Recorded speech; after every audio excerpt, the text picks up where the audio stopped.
You ever felt that icy grip of suspicion squeeze your gut? That knot of fear twisting tighter with every unanswered question? It's a terrible feeling, isn't it? Like you're walking on glass, just waiting for it to shatter beneath your feet. I've known that feeling, deep in my bones, and I bet some of you out there have too. Tell me, where are you watching from right now? Drop a comment below. I love seeing how far these stories reach. And hey, before we dive into this, do me a solid, hit that like button. You're good people, I can tell. This story, this one's exactly for you. You know, sometimes the biggest truths are hidden right beneath our noses, in the most ordinary places. Like, what if you thought you knew everything about something or someone, and then, bam, a single whisper changes everything. That's exactly what happened to me. Let's dive in to see. My name is Arthur, and I own the Golden Spoon, a restaurant I'd poured my entire life into. Every dish, every napkin, every single brick of that place felt like a piece of my soul. It was my legacy, my pride, my everything. For years, it had been doing well, a steady hum of happy customers, the clinking of glasses, the sizzle from the kitchen. But lately, things felt off, like a subtle note out of tune in a beautiful melody. The numbers were still good, but there was a tension in the air, a whisper of something not quite right. My gut, that old, reliable friend, was screaming. It wasn't the kind of scream you could ignore. It was a low, persistent hum of unease. I'd tried to shake it off, told myself it was just stress, the usual pressures of running a busy establishment, but the feeling lingered, a shadow at the edge of my vision. One Tuesday, after a particularly restless night, I decided to do something unconventional. I decided to become a ghost in my own machine, a silent observer. I wouldn't go in as Arthur, the owner. No, I'd be Alfie, a random diner, a first-time customer. A simple baseball cap pulled low, a pair of dark glasses, a casual jacket. I even grew a scruffy beard for a few days to really sell the disguise. It felt a little silly, almost theatrical, but the stakes felt too high to ignore my intuition. I walked into the Golden Spoon at the peak of the lunch rush. The familiar aroma of roasted herbs and simmering sauces embraced me, a comfort I hadn't realized I missed. I scanned the room, trying to see it through fresh eyes. The usual bustling energy was there, the chatter of conversations, the clatter of cutlery. I chose a small, out-of-the-way table in a corner, partially hidden by a large potted plant. Perfect. I could see everything without being seen. A young woman approached my table. Her name tag read Lena. She had kind eyes, a gentle smile, but there was a weariness in her posture, a subtle droop to her shoulders that I hadn't noticed before. She looked tired, almost frail. "Good afternoon," she said, her voice soft. "Welcome to the Golden Spoon. Can I get you something to drink?" "Just water for now, please," I replied, trying to deepen my voice slightly, to sound less like Arthur. She nodded, her pen poised over her pad. I watched her as she moved, efficient but not enthusiastic. It wasn't the usual vibrant energy I expected from my staff. A pang of something, disappointment, mixed with a strange fear, twisted in my chest. Had I pushed them too hard? Was this weariness my fault? A few minutes later, Lena returned with my water. "Are you ready to order, sir?" she asked. "Yes," I said, opening the menu. I decided to order the grilled salmon, a dish I was particularly proud of. It was simple, yet demanded precision, a true test. "I'll have the grilled salmon, medium rare, with the seasonal vegetables." She scribbled it down, and then, just as she was about to turn away, she paused. She looked around, almost furtively, as if checking to see if anyone was listening. Then, she leaned in slightly, her voice dropping to a near whisper. I really wouldn't recommend that today, sir." My heart stopped. Just stopped cold. The blood drained from my face, a sudden rush of icy dread. I stared at her, trying to keep my expression neutral, my internal alarm bells screaming. What did she mean? Was the salmon bad? Uncooked? Had something gone wrong in the kitchen? My mind raced through 1,000 terrifying possibilities. This was my restaurant, my signature dish. This was unthinkable. "Oh?" I managed to croak out, trying to sound casual, curious. "And why not?" Lena bit her lip, her eyes darting around again.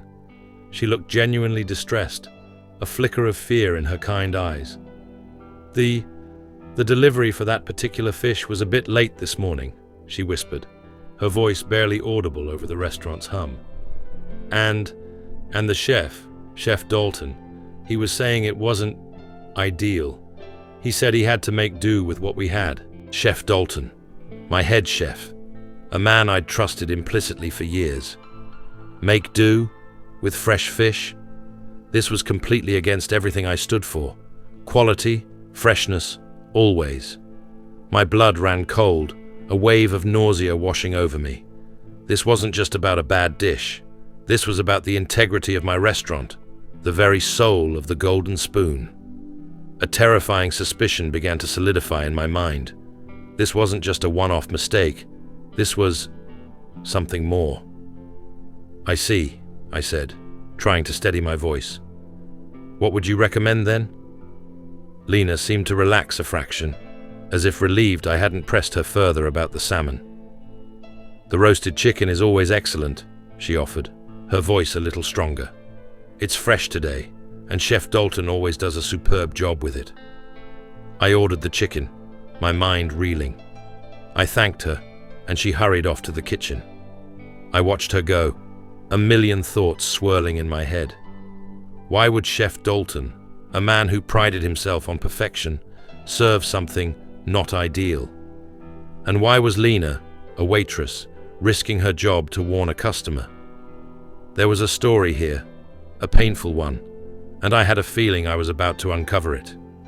The chicken arrived, and it was, as Lena had said, excellent, but I barely tasted it. My eyes were glued to the kitchen door, watching every member of my staff, every movement. I saw Chef Dalton barking orders, his usual booming voice lacking its typical warmth, replaced by a harsh, almost desperate edge. I saw the other chefs, normally a well-oiled machine, looking strained, their movements hesitant. Lena returned to check on me, her face still etched with that subtle worry. "Everything all right, sir?" "Everything's fine, thank you," I said, lowering my voice. "Lena, you seem a little stressed. Is everything okay here? The restaurant seems busy, but there's a different vibe."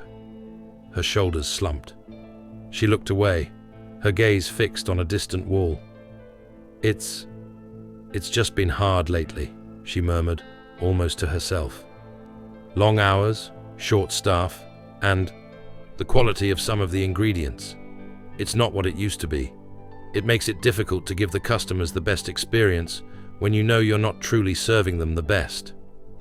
My heart ached. The quality of ingredients? This was a direct attack on my core principles. "What do you mean, not what it used to be?" I pressed, my voice barely a whisper. "Has there been a change in suppliers?" Lena hesitated, then took a deep breath. She looked at me, really looked at me, and I could see a flicker of something, a desperate plea for understanding. "Sir," she began, her voice low and urgent, "Chef Dalton, he's been cutting corners. He's been ordering from cheaper suppliers, even when the quality isn't there. He says it's to save costs for Mr. Arthur, but it feels wrong. And he's been so stressed, so angry lately. He snaps at everyone. He's not himself." The pieces of the puzzle began to click into place, each one a sharp, painful shard. Chef Dalton, cutting corners, in my restaurant, and blaming me? A wave of anger, hot and sharp, washed over me, immediately followed by a chilling fear. Why? Why would he do this? And why was he so stressed? Was he being pressured? Was something else going on? I finished my meal quickly, my appetite gone. I paid the bill, left a generous tip for Lena, and walked out, the familiar aroma of the golden spoon now feeling like a betrayal. The air outside felt crisp, but my mind was a stormy sea. The next morning, I returned to the Golden Spoon, not as Alfie, the customer, but as Arthur, the owner. I called Chef Dalton into my office. He walked in, looking tired, his eyes bloodshot. He still had that agitated, almost desperate look about him. "Dalton," I began, my voice steady, "we need to talk about our suppliers." He stiffened, his eyes narrowing. "What about them, Arthur?" "I'm doing everything I can to keep costs down, just like you wanted." "I never asked you to compromise on quality, Dalton," I said, my voice rising slightly. "Never. My restaurant is built on the promise of the best, always." "And why is Lena concerned about the fish, Dalton? Why is she warning customers away from your dishes?" He flinched, his face paling. He opened his mouth, then closed it again. He looked like a cornered animal, fear in his eyes. The anger I felt began to give way to a deeper, more profound sadness. This wasn't the proud, passionate chef I knew. "Arthur, I'm in trouble," he finally choked out, his voice hoarse. He sat down heavily, his shoulders slumping. "My daughter. She's very sick. She needs a very expensive surgery, and my insurance won't cover it all. I borrowed a lot of money from a very bad person. They threatened my family if I didn't pay them back. They told me to cut corners, to take a percentage from the savings, to siphon off money. They said if I didn't, they'd hurt my little girl. I didn't know what else to do. I was desperate." The confession hung heavy in the air, a devastating weight. My anger evaporated, replaced by a profound wave of empathy and a terrible understanding. The bad feeling was real, but it wasn't malicious intent. It was desperation, born of a father's agonizing fear. Dalton, the man I'd trusted, was trapped in a nightmare, making impossible choices to save his child. How many times do we misjudge others, assuming ill will when the truth is far more complex and heartbreaking? I looked at him, truly looked at him, and saw not a betrayer, but a broken man. "Dalton," I said, my voice soft, "why didn't you come to me? Why didn't you tell me any of this?" He shook his head, tears welling in his eyes. "I was ashamed, Arthur. I thought you'd fire me. I thought I'd lose everything." "You would never lose everything, not when I'm around," I said, my voice firm. "We're a family here, Dalton. We support each other. You should have told me." I didn't fire Chef Dalton. Instead, I helped him. We found a way to get his daughter the surgery she needed, a way that didn't involve compromising the integrity of the Golden Spoon or putting his family in danger.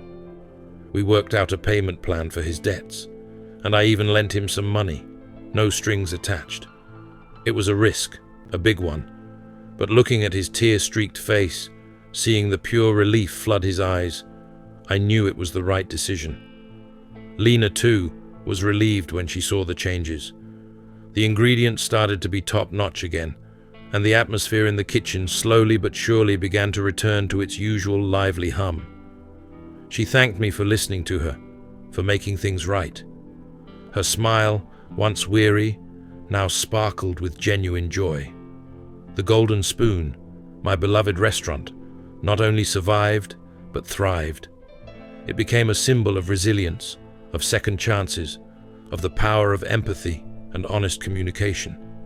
And it taught me a valuable lesson. Sometimes, the greatest strength isn't in dominating, but in understanding. The greatest truths aren't always loud. Sometimes they're whispered, born of fear or hope or quiet desperation. And it's in those quiet whispers that we often find the most profound lessons, the ones that truly change us.